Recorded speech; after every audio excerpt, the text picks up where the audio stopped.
ये स्पिरिट्स का कैसे होता है? आपको दिखाई देती हैं? क्या जो लेडीज होती हैं पीरियड के दौरान जो ब्लड होता है जी। मैंने कई बार ये सुना है कि उसको लोग वशीकरण से भी जोड़ते हैं। क्या है इसके पीछे की रियलिटी? ये तो पीरियड्स की बात है, ब्लड की बात है, बहुत बड़ी बात हुई।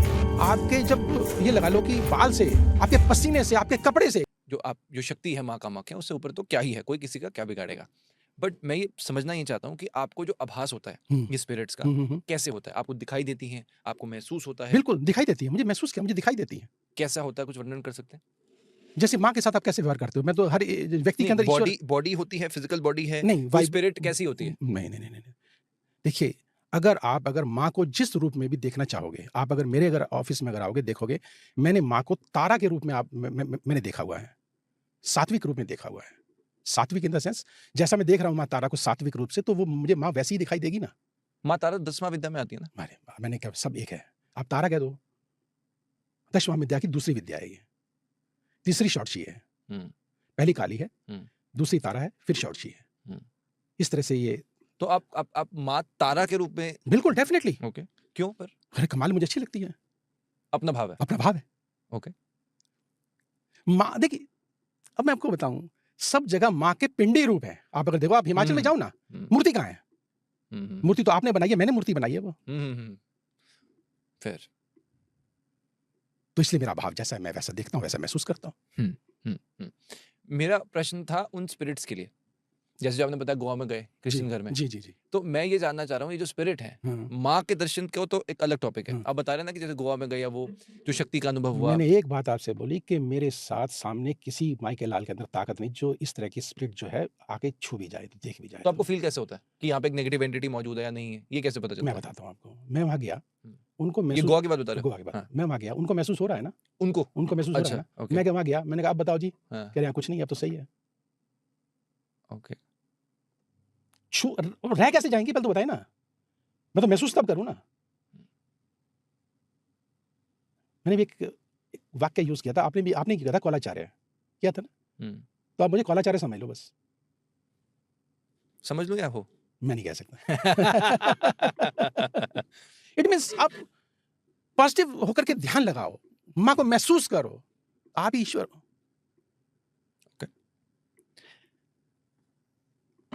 क्या जो लेडीज होती हैं पीरियड के दौरान जो ब्लड होता है, जी, मैंने कई बार ये सुना है कि उसको लोग वशीकरण से भी जोड़ते हैं। क्या है इसके पीछे की रियलिटी? हाँ, बहुत अच्छी बात आपने की है।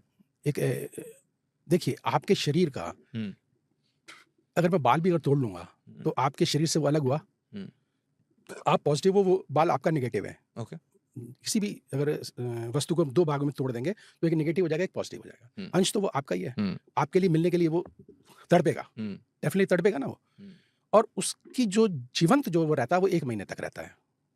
अच्छा, आपका बाल अगर मैंने तोड़ लिया जड़ से तो 1 महीने तक वो जीवित रहेगा।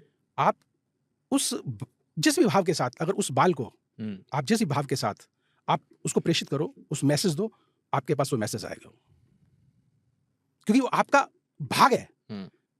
मैंने आपके ऊपर नहीं, उसके ऊपर काम किया है, और वो आप ही हो, कोई दूसरा तो नहीं है, आपका ही है ना बाल वो। आप उन तरंगों को आवेशित करके आपके पास भेजा जा सकता है उसको। तो ये तो पीरियड्स की बात है, ब्लड की बात है, बहुत बड़ी बात हो गई। आपके जब ये लगा लो कि बाल से, आपके पसीने से, आपके कपड़े से, क्योंकि आपका पसीना वो भी आपका अक्स है, जब आपके कपड़े में लग गया तो आपके अंदर जो उसकी आपकी जो खुशबू है उसके कपड़े के अंदर आ गई, उससे भी काम किया जा सकता है। तो ब्लड से तो बहुत ही गहराई के साथ काम कर सकते हैं। ब्लड, ये भी ब्लड है डेफिनेटली। तो फिर वो जो पीरियड वाला ब्लड है वो ज्यादा इंपॉर्टेंस क्यों रखता है? नहीं, इस ब्लड के साथ भी कर सकते हैं, लेकिन वो उसके साथ भी कर सकते हैं। ओके, हाँ, लेकिन व्यक्ति की जो मैंने बोला ना, ज्यादा से ज्यादा जिसके अंदर एक तरह से महक आ जाए, वो ज्यादा काम किए। ओके, थोड़ा सा अब हम साधना को टच करते हैं, जी। बहुत सारे लोगों के सवाल थे जो कि हमने बहुत ज्यादा इंटरनेट से हम लेते हैं। लोग प्रश्न करते हैं कि शक्ति साधक कैसे बने? क्या होता है शक्ति साधक? कौलाचार्य शक्ति साधक है, या आप किसी भी माँ की पूजा करें वो शक्ति साधक हो गया। शक्ति की पूजा कर रहे हैं तो शक्ति साधक हो गए। ओके, आप किसी भी देवी की या किसी भी देवता की अगर आप पूजा करते हैं तो आपको शक्ति गेन होती है। आप किस लिए कर रहे हो? शक्ति गेन है, तो शक्ति साधक हो गए। ओके, शमशान साधना, चित्त साधना, शव साधना, क्या होता है? जब शव के ऊपर बैठ के करेंगे तो शव साधना होगी, शमशान में ये बैठ क्यों करके करते हैं शव। शव के ऊपर बैठ के? करते हैं लोग हाँ, करते हैं, शव के ऊपर? बिल्कुल शव के ऊपर। इससे क्या प्राप्त होता है? इससे आपका अपना अंदर का डर वो खत्म होगा। पर डर खत्म करने के लिए शव के ऊपर ही क्यों बैठना है? मत बैठो, आप शमशान में जाके बैठ जाओ। क्या है शमशान शव क्यों एक सन्नाटा होता है, शांत होता है। आप शांत जगह, आप किसी जंगल में बैठो, एक बार एक दिन पता लग जाएगा आपको। डर लगेगा नहीं आपको? डर लगेगा? लगेगा। तो आप साधना कैसे कर लोगे? आप एकाग्र कैसे हो जाओगे? आप कह रहे हो कि आपका कहने का अर्थ ये है कि फोकस बढ़ाने के लिए ऐसी, ओके, फिर और चित्त साधना और शमशान साधना एक ही बात है। Okay okay. मुझे आप ये बात बताओ, आप ये कहते हो कि, और बहुत लोग ये कहते हैं कि हमारे अंदर ही एक ब्रह्मांड है, शून्य में आने की, ये जो पूरा जीवन है शून्य पे आने का एक जर्नी प्रोसेस है, हाँ, प्रोसेस करते है। हैं, हाँ। कैसे किया जाता है ये प्रोसेस? अब अगर आप सात्विक तरीके से करना चाहते हैं तो आप त्राटक शुरू करिए। कैसे करते हैं त्राटक? किसी भी बिंदु को फोकस बना के उस पे अपना बिना पलक झपकाए आप देखते रहिए। आप आंखों से पानी निकलेगा? डेफिनेटली निकलेगा। अब 5, 10, 15 मिनट के बाद डेफिनेटली निकलेगा और निकलता है। तो इससे अचीव क्या होगा? अचीव होगा, आपके आंखों की एक तो रोशनी भी बढ़ेगी, हाँ। आपकी एकाग्रता बढ़ेगी। अगर आपने अगर कह दिया ये कैमरा, तो अगर आपने कैमरे को अगर कह दिया कि ये कैमरा नहीं है, ये तो पूरा एक तरह से सिनेमा स्कोप में पिक्चर देख रहा हूँ, तो आपको वो पिक्चर दिखाई देने लग जाएगी। आपने फील किया, वो आपको दिखाई देगा। त्राटक वो चीज़ है। चलो, रोज त्राटक मैं कर रहा हूँ, मुझे हो गया 10 साल। हाँ, अब 10 साल आप 5 महीने करके देख लो बस, फिर मेरे से मिलना, फिर मेरे से बात करना। तो एक्सपीरियंस क्या होगा? मेरे को क्या फील होगा अंदर? आपकी इच्छा की कि मैंने सपोज चाय पीनी है, हाँ। आपकी इच्छा की मैंने चाय पीनी है, हाँ।